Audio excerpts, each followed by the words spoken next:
Shalom, puji Tuhan. Bapak Ibu yang dikasih dalam Tuhan Yesus Kristus, senang bertemu dengan Bapak Ibu sekalian. Walaupun hari ini seperti hari-hari yang kemarin, kita belum bisa bertemu secara tatap muka di dalam gedung gereja. Persekutuan-persekutuan kita juga masih melalui live streaming. Tapi saya percaya tidak akan mengurangi sukacita kita untuk kita sama-sama memuji memuliakan nama Tuhan, untuk kita sama-sama mendengarkan kebenaran firman Tuhan. Hari ini kita akan mendengarkan kebenaran firman Tuhan yang terambil di dalam Yohanes pasalnya yang ketiga, ayatnya yang ke-22 sampai dengan ayatnya yang ke-30. Yohanes 3 ayat 22 sampai dengan ayatnya yang ke-30. Namun sebelumnya kita minta pimpinan Tuhan di dalam doa. Kita berdoa. Bapa, dalam nama Yesus kami bersyukur Tuhan boleh memimpin kami sampai hari ini. Terima kasih untuk kebaikan dan karya cinta kasih Tuhan bagi setiap kami. Saat ini Tuhan, kami akan belajar kebenaran firman Tuhan. Kuasai kami sepenuhnya agar betul-betul kami bisa diubahkan dan menjadi pelaku firman yang hidup dalam sepanjang hari-hari kehidupan yang masih Tuhan percayakan.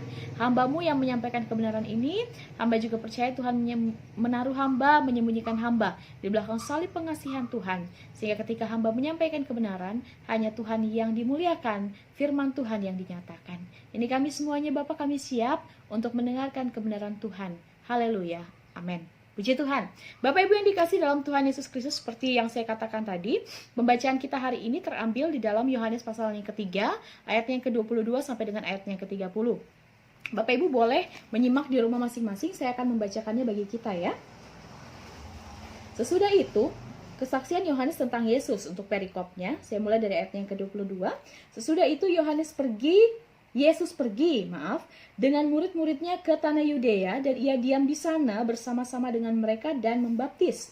Akan tetapi Yohanes membaptis juga di Ainon, dekat Salim, sebab di situ banyak air, dan orang-orang datang ke situ untuk dibaptis. Sebab pada waktu itu Yohanes belum dimasukkan ke dalam penjara. Ayat 25. Maka timbullah perselisihan di antara murid-murid Yohanes dengan seorang Yahudi tentang penyucian. Lalu mereka datang kepada Yohanes dan berkata kepadanya, "Rabi, orang yang bersama dengan engkau di seberang sungai Yordan dan yang tentang dia engkau telah memberi kesaksian, dia membaptis juga dan semua orang pergi kepadanya." Ayat 27 katakan, jawab Yohanes, "Tidak ada seorang pun yang dapat mengambil sesuatu bagi dirinya kalau tidak dikaruniakan kepadanya dari sorga. Kamu sendiri dapat memberi kesaksian bahwa aku telah berkata aku bukan Mesias, tetapi aku diutus untuk mendahuluinya. Yang empunya mempelai perempuan, ialah mempelai laki-laki. Tetapi sahabat mempelai laki-laki yang berdiri dekat dia dan yang mendengarkannya sangat bersuka cita mendengar suara mempelai laki-laki itu. Itulah sukacitaku. Dan sekarang sukacitaku itu penuh." Ayat 30. "Ia harus semakin besar, tetapi aku harus semakin kecil." Puji Tuhan. Bapak Ibu yang dikasih dalam Tuhan Yesus Kristus, kita akan belajar pada ayatnya yang ke-30 untuk fokus kita hari ini. Ia harus semakin besar dan aku semakin kecil. Ia harus semakin besar dan aku harus semakin kecil. Dan itu yang akan menjadi tema kita hari ini. Ia harus semakin besar dan aku harus semakin kecil. Bapak Ibu, saudara-saudari sekalian, adik-adik dan semua jemaat Tuhan yang dikasih dalam Tuhan Yesus Kristus, di dalam dunia ini tidak ada manusia yang ingin menjadi nomor 2. Tentu semua manusia ingin menjadi nomor 1. Yang terbaik, yang terdepan, yang terbesar. Mulai dari bangku sekolah. SD, SMP, SMA, sampai perguruan tinggi, jenjang perkuliahan. Bahkan sampai dalam dunia pekerjaan. Bahkan dalam dunia olahraga, politik, bisnis, dalam lingkungan sekitar di mana kita ada. Semua orang berpacu untuk menjadi yang terdepan. Semua orang berlomba untuk menjadi nomor 1. Namun dalam bagian ini ada satu peristiwa Alkitab yang mungkin bagi kita menjadi sesuatu yang aneh dan mustahil. Mustahil untuk dilakukan oleh orang pada zaman ini, di tengah persaingan yang serba ingin menjadi yang pertama, yang terkemuka, yang terpandang, terbesar, dan yang lainnya. Peristiwa itu tercatat di dalam Yohanes pasal yang ke-22 ayat pasal yang ketiga ayat 22 sampai 30 dalam pembacaan firman Tuhan yang tadi sudah kita baca bersama-sama. Bapak Ibu, suatu hari murid-murid Yohanes mengadu kepada Yohanes Pembaptis tentang persaingan ketat mengenai acara baptis membaptis yang dilakukan oleh murid-murid Yesus. Jadi murid-murid Yohanes merasa bahwa mereka terganggu dan mereka merasa tersaingi. Mereka takut kalau nanti mereka akan kalah saing. Mereka terganggu karena katanya menganggap bahwa murid-murid Yesus itu seakan-akan mencuri domba-domba mereka, mencuri domba-domba di ladang pelayanan mereka. Dalam hal ini kita lihat, sepertinya ada ketakutan dari murid-murid Yohanes Pembaptis. Mereka takut popularitas mereka dari golongan Yohanes Pembaptis akan berkurang, kalah dari popularitas murid-murid Yesus yang ketika itu ternyata semakin hari semakin meningkat, semakin terkenal. Bapak Ibu yang dikasih dalam Tuhan Yesus Kristus, ada satu hal yang luar biasa yang dilakukan, yang dikatakan oleh Yohanes Pembaptis, yaitu pernyataannya kepada para muridnya. Ia katakan pada ayatnya yang ke-29, ia harus semakin besar dan aku harus semakin kecil. Sebuah pernyataan yang saya yakin sangat sulit sebenarnya untuk diucapkan kalau tidak disertai dengan ketulusan dan kesungguhan hati. Apa yang membuat Yohanes Pembaptis bisa sampai pada satu kesimpulan pernyataan semacam itu? Jawabannya pastinya karena ia punya tujuan yang sangat jelas dan ia tahu tujuannya tersebut. Ia tahu tujuan dalam hidupnya. Ia tahu ketika ia diutus ke dalam dunia, tujuannya untuk mempersiapkan jalan bagi Yesus, dan segala sesuatu yang ia lakukan, yang ia kerjakan, semata-mata seharusnya untuk kemuliaan bagi nama Yesus. Ia tahu tujuan itu, ia sadar tentang tujuan itu, dan ia bergerak sesuai dengan tujuan itu. Kalau kita tarik jauh ke belakang, harusnya apa yang dilakukan oleh Yohanes Pembaptis maksud saya, kita juga lakukan dalam hidup kita. Tujuan Allah menciptakan kita adalah untuk menikmati dan memuliakan Allah dalam sepanjang kehidupan kita. Maka seharusnya tidak ada satu aspek kehidupan pun yang ada dalam diri kita di mana kemudian kita tidak memuliakan Allah. Kita tidak membesarkan namanya. Kita tidak bekerja untuk kemuliaannya. Bapak Ibu yang dikasih dalam Tuhan Yesus Kristus, pertanyaannya sekarang, apa rahasia yang dimiliki oleh Yohanes Pembaptis sehingga ia sukses dalam menjalankan tujuan utamanya, yaitu membuat Yesus semakin besar dan ia menjadi semakin kecil? Dalam hal ini, saya ingin mengungkapkan ada dua hal yang dapat kita pelajari bersama-sama. Yohanes punya kerendahan hati. Itu yang pertama. Yohanes punya kerendahan hati. Mari kita lihat latar belakang dari Yohanes. Yohanes dalam garis keturunannya, ia lahir dari seorang suami istri dari keturunan Harun. Satu keturunan yang mempunyai posisi terhormat di masyarakat. Karena kita tahu bahwa hanya dari keturunan Harun saja yang boleh melayani di rumah Tuhan. Dengan demikian Bapak Ibu, maka kita bisa melihat posisi Yohanes dari keturunan atau dari garis keluarga, ini punya garis keturunan yang terpandang di masyarakat. Ayahnya adalah seorang imam. Ayahnya bernama Zakaria. Ia adalah seorang imam. Dan hal ini berarti bahwa secara otomatis Yohanes Pembaptis berhak atas jabatan sebagai seorang imam yang terhormat. Bapak Ibu, kalau di dalam kebudayaan Yahudi, kalau bapaknya imam, maka status keimaman itu akan turun ke anaknya. Jadi status keimaman seseorang itu terjadi secara turun-menurun. Ia dari kalangan Harun, orang terpandang, orang tuanya atau ayahnya adalah seorang imam.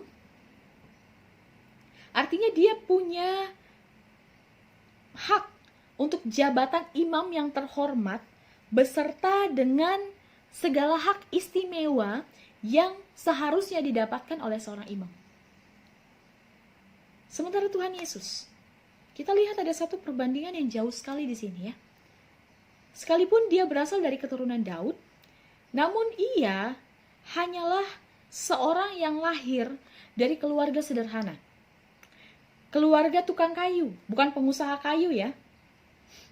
Ia hanya tukang kayu, bapaknya Yusuf hanyalah seorang tukang kayu. Ia berasal dari keluarga miskin, bahkan kelahirannya pun dengan cara yang sangat hina bila dibandingkan dengan Yohanes Pembaptis. Memang Alkitab tidak pernah menyebutkan secara detail tentang kelahiran Yohanes Pembaptis. Ia lahir di mana? Namun saya yakin Bapak Ibu bahwa sebagai seorang anak dari imam, dia pasti lahir di tempat yang layak. Sebagai seorang anak dari orang terpandang, tentu ia lahir di tempat yang baik, di tempat yang layak. Bapak Ibu yang dikasih dalam Tuhan Yesus Kristus, poin kedua, hal kedua yang sebenarnya harusnya membuat Yohanes dari latar belakangnya menjadi orang yang dapat membanggakan dirinya. Hal kedua yang bisa kita tahu adalah Yohanes ini adalah orang yang ahli dalam berkhotbah.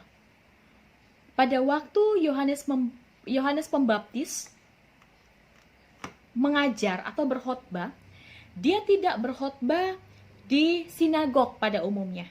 Bapak Ibu, berbeda ya antara bait Allah dan sinagog. Bapak Ibu boleh baca, bait Allah itu satu tempat yang lebih besar, yang dipakai untuk peribadatan, yang dipakai untuk persembahan korban bakaran setahun sekali. Jadi di bait Allah itulah yang kalau kita dengar ada yang namanya pelataran, bait kudus, ruang kudus, ruang maha kudus. Nah, sedangkan sinagog itu tempat yang lebih kecil. Sinagog ini biasa dipakai sebagai tempat pertemuan, tempat pengajaran. Biasa juga dipakai sebagai tempat untuk rapat atau mengumpulkan orang untuk satu pertemuan-pertemuan sosial. Seperti kalau saya bayangkan dalam masa sekarang ya, mungkin seperti tempat ibadah dari teman-teman kita di seberang, ada masjid dan musola. Musola itu banyak ya, kita bisa lihat. Musola itu banyak, di mana-mana pasti ada. Tapi kalau masjid, biasanya dalam satu lingkungan hanya ada satu. Lebih sedikit jumlahnya. Demikian pula dengan bait Allah dan sinagog. Artinya, setiap orang ketika mau mengajar, para ahli-ahli Taurat, mengajar, mereka akan mengajar di tempat yang namanya sinagog. Dan orang-orang akan berkumpul, datang untuk mendengarkan pengajaran tersebut seminggu sekali. Ada jadwalnya ya. Bapak Ibu yang dikasih dalam Tuhan Yesus Kristus. Namun, apa yang dilakukan Yohanes berbeda. Ternyata dia dalam pengajaran, dalam khotbahnya, pemberitaan yang dilakukan oleh Yohanes, dia tidak memilih tempat yang biasa, yang umum, tapi dia memilih satu tempat yang sepi, yang sunyi. Dia berkhotbah di padang gurun.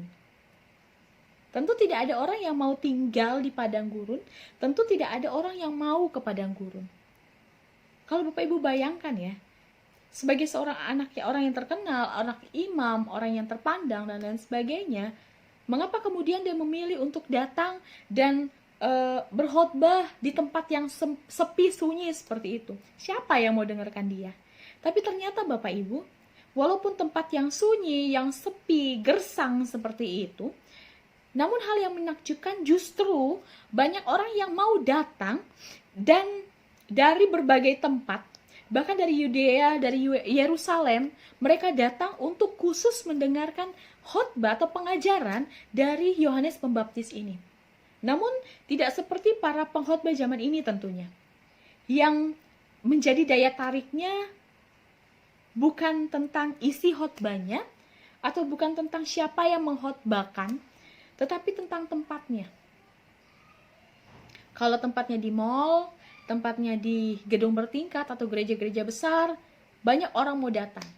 Tapi kalau tempatnya kecil atau tempatnya itu berasal dari pengkhotbahnya itu berasal dari gereja yang kecil, maka orang akan berpikir lagi untuk mau datang.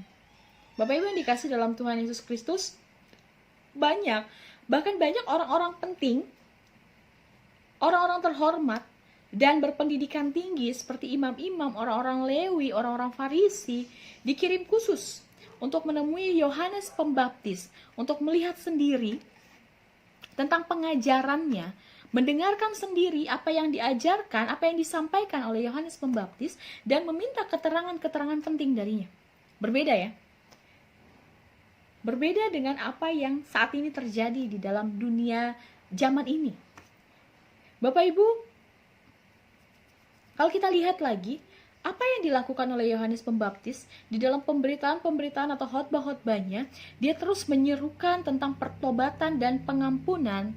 Bahkan dalam pengajaran-pengajaran tersebut, ia telah membawa banyak orang untuk mengakui dosanya, bahkan dibaptis.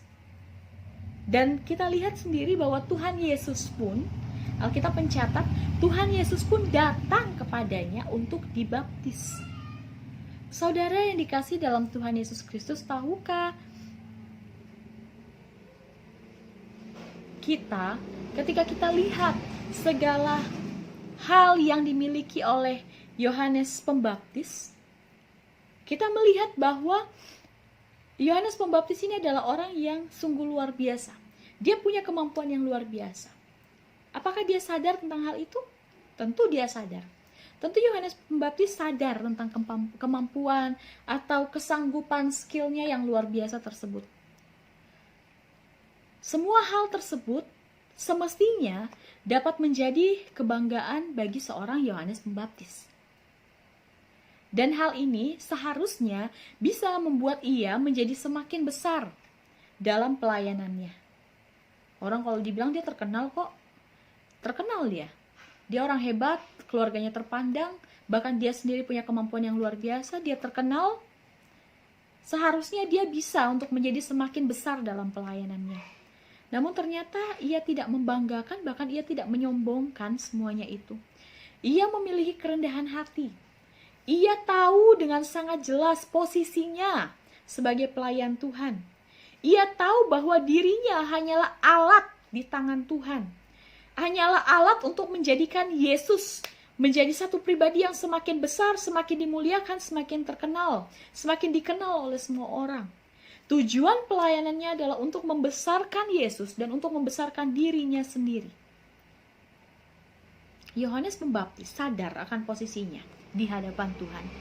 Ia sadar bahwa dirinya adalah hanya alat untuk mempersiapkan jalan bagi Yesus, untuk membawa orang sebanyak mungkin datang kepada Yesus. Itu hakikat kerendahan hati. Menempatkan diri pada posisi yang tepat, proporsional sesuai dengan porsinya. Dan Yohanes Pembaptis tahu benar tentang hal itu. Poin kedua, Bapak Ibu, yang dapat kita pelajari dalam bagian ini, Yohanes Pembaptis punya jiwa pengorbanan. Apa yang dikorbankan oleh Yohanes Pembaptis? Yohanes Pembaptis mengorbankan segala-galanya. Menjadi semakin kecil untuk membuat orang lain menjadi semakin besar. Tentu ini merupakan satu pengorbanan yang sangat besar atau yang luar biasa. Bagaimana mungkin kita bisa terima kalau kita yang kerja keras dan pihak lain yang diuntungkan? Bagaimana mungkin Bapak Ibu, seseorang bisa menerima kalau si A yang menabur, kalau kita yang menabur dan orang lain yang menuainya, padahal kita sudah menabur dengan bercucur air mata nih. Tapi ujung-ujungnya orang lain yang tuai. Bagaimana mungkin ada orang yang mau untuk setia mengasihi, dia yang memupuk dengan setia, tapi kemudian orang lain yang makan buahnya? Bagaimana mungkin kita yang berusaha mati-matian, tetapi orang lain yang menjadi besar, sedangkan kita semakin kecil? Bapak Ibu, kita lihat ya di sini. Yohanes Pembaptis dalam pelayanannya, ia sadar bahwa segala-galanya yang ia miliki adalah untuk melayani Tuhan. Ia sadar bahwa prioritas utama di dalam pelayanannya adalah untuk kemuliaan bagi nama Tuhan. Sehingga ketika ia menyerahkan hidupnya, dia mengabdikan seluruh hidupnya untuk melayani Tuhan, dia mengabdikan seluruh karirnya dalam pelayanannya, dia tahu benar bahwa apa yang dia lakukan bukan untuk kemuliaannya, tapi hanya semata-mata untuk kemuliaan Tuhan. Bapak Ibu, suatu hal yang luar biasa yang dilakukan oleh Yohanes Pembaptis. Sebenarnya sangat wajar ya. Kalau dalam kehidupan Yohanes Pembaptis, dia sudah kasih hidupnya, dia sudah kasih masa mudanya, dia sudah kasih total dalam kehidupannya, dan dia ingin menjadi seorang yang luar biasa. Tentu sangat wajar. Manusiawi sebenarnya. Sangat wajar kalau seseorang yang sudah totalitas dalam hidupnya, dan ingin menjadi seseorang yang menjadi orang yang terbaik, menjadi orang yang terpandang, menjadi orang yang besar. Sangat wajar sebenarnya.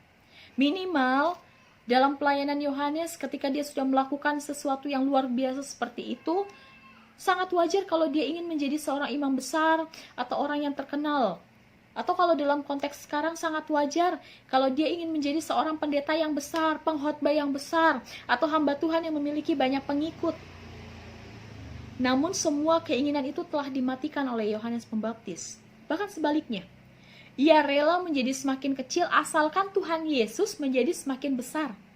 Dan ini titik pengorbanan besar yang dilakukan oleh Yohanes Pembaptis. Oleh karena jiwa pengorbanan itu, Yohanes Pembaptis sama sekali tidak pernah, sekalipun dia dalam pelayanannya, dia dipandang baik oleh orang lain atau dikenal dengan sangat famous lah ya, dalam pelayanannya, namun ia sama sekali berjuang, dia sangat berjuang untuk dia tidak mau mencuri kemuliaan Tuhan untuk dirinya sendiri. Bahkan dalam satu kesempatan ketika orang bertanya tentang siapa dirinya, dan mereka menyamakan dia dengan Nabi Elia, bahkan menyamakan dia dengan Mesias, apa yang dia katakan? Bukan, aku bukan Elia, aku bukan Mesias. Hal itu tercatat dalam Yohanes 1 ayat 20 sampai dengan ayat yang ke-23. Maka kalau kita lihat pusat pemberitaan, pusat pengajaran yang dilakukan oleh Yohanes Pembaptis bukan pada dirinya sendiri, tetapi pusatnya kepada Yesus Kristus. Berbeda ya dengan pengkhotbah atau hamba-hamba Tuhan atau orang-orang pada zaman ini yang seringkali memberitakan sesuatu, fokusnya hanya kepada dirinya sendiri. Fokus kepada dirinya sendiri lebih besar daripada fokusnya kepada Tuhan Yesus. Bapak Ibu, mungkin Bapak Ibu pernah dapat ya, ada banyak hamba Tuhan, ada beberapa hamba Tuhan, gak banyak ya, ada beberapa hamba Tuhan yang ketika berkhotbah tentang firman Tuhan, dia hanya ceritakan mungkin sekitar 20%. Dia hanya sampaikan kebenaran firman Tuhan itu hanya 20%. Sisanya, dia membanggakan dirinya. Saya dulu adalah orang yang hebat. Saya sudah pelayanan puluhan tahun. Saya sudah melayani dan banyak sekali orang yang percaya melalui pengajaran saya. Saya dulu adalah orang yang awalnya saya dari gereja yang kecil, saya melayani di situ, tapi akhirnya semakin bertumbuh, bahkan gereja itu dibangun semakin besar, dan sekarang sudah jadi gereja yang baik, yang kokoh berdiri, dan itu karena saya. Banyak Bapak Ibu, banyak sekali. Tanpa kita sadari pun kita seringkali seperti itu. Namun hari ini kita belajar sama-sama dari kehidupan Yohanes Pembaptis loh. Bahwa hidup kita tujuan utamanya adalah untuk memuliakan Tuhan. Sehingga ketika dalam pelayanan, di dalam pekerjaan, dalam hidup kita, seharusnya tidak ada di antara kita yang mengatakan, oh itu karena saya loh yang hebat, oh itu karena saya loh yang pintar, saya loh yang membuat itu dan lain sebagainya. Apakah kita menceritakan itu sesuatu yang salah? Tidak sama sekali. Tapi menjadi sesuatu yang salah, kalau ternyata apa yang kita ceritakan, itu kita berfokus pada diri kita, pada kehebatan kita, dan kemudian kita mengesampingkan karya Tuhan di dalamnya.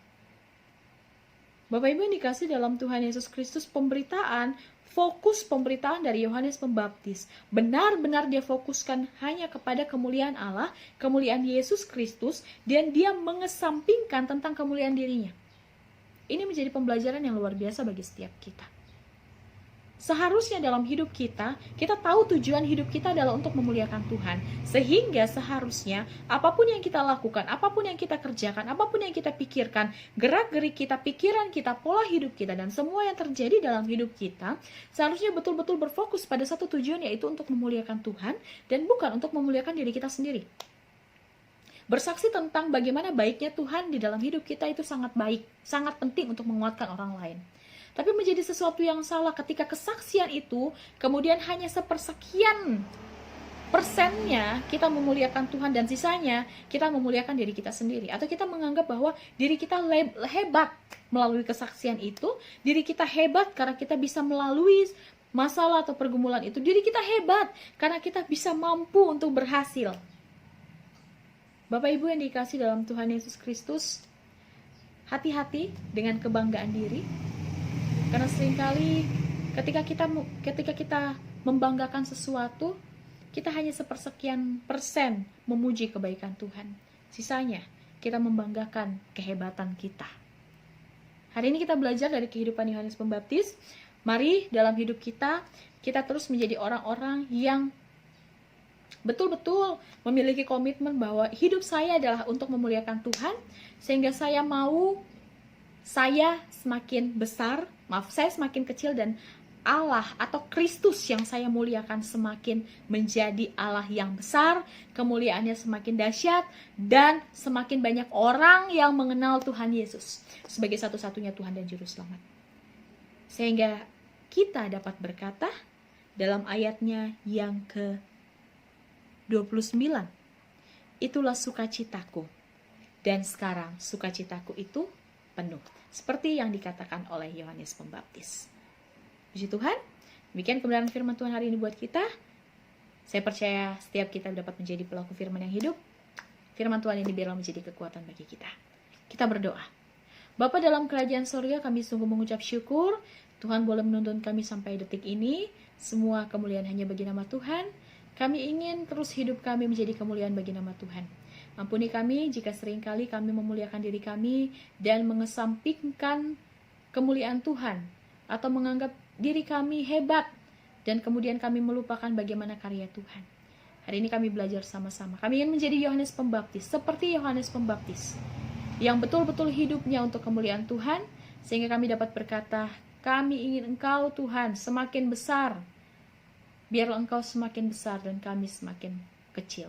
Harusnya seperti itu. Terima kasih Tuhan Yesus, terima kasih ini kami, sukacita kami penuh, sukacita kami melimpah ketika kami terus menjadi satu alat untuk penyebaran pekerjaan Tuhan, alat yang luar biasa di tangan Tuhan.